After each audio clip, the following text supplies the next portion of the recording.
Tornillo, Texas, the tent city, housing hundreds of minors either apprehended after crossing the Mexican border unaccompanied, or separated from adults after crossing, will remain open at least 1 month longer than initially planned, a spokesperson for U.S. Department of Health and Human Services (HHS) confirmed to CBS News Monday.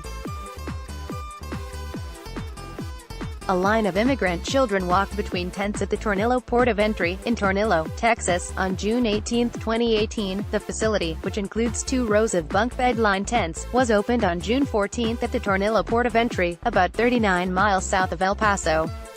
The facility was planned as temporary and was initially slated to be open for 30 days, closing on July 13. The facility is now expected to continue operations at least through August 13, according to Kenneth Wolf, a spokesperson for HHS Administration for Children and Families. HHS will continue to assess the need for this temporary shelter at Tornillo Land Port of Entry in Tornillo, Texas, based on projected need for beds and current capacity of the program, Wolf said.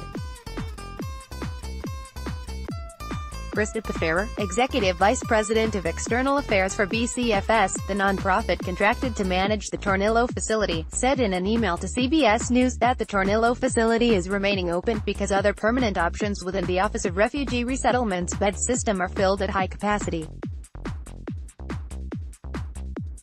She said the organization is hoping beds in other facilities will open up after thousands of children are reunited with parents from whom they were recently separated. Until then, we will not abandon those at Tornillo and will continue to provide services on a week-by-week basis, Pfeffer said.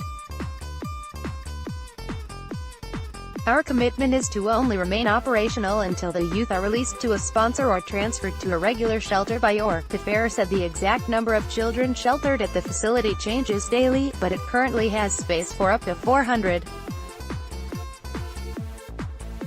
A CBS News investigation revealed on July 5 that a loophole in OR policy allows the Tornillo facility and one other massive temporary shelter in Homestead, Florida to escape the rigorous, often unannounced child welfare inspections that all other similar shelters operated by OR are subjected to. Tornillo and Homestead are located on federal land, where state officials have no authority.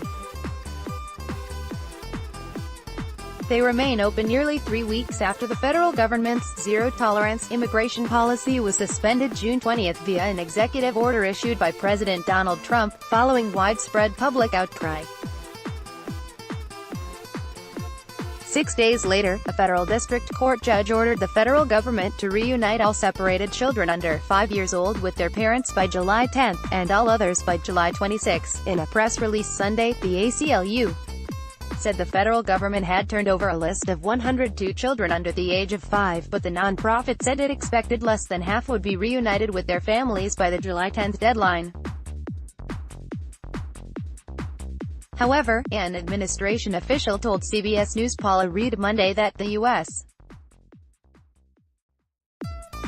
Department of Justice believes the government is on track to reunify almost all children under 5 by the court's July 10 deadline. There are as many as 2,900 more children 5 or older who remain in federal custody awaiting the July 26 deadline, HHS Secretary Alex Azar said Thursday.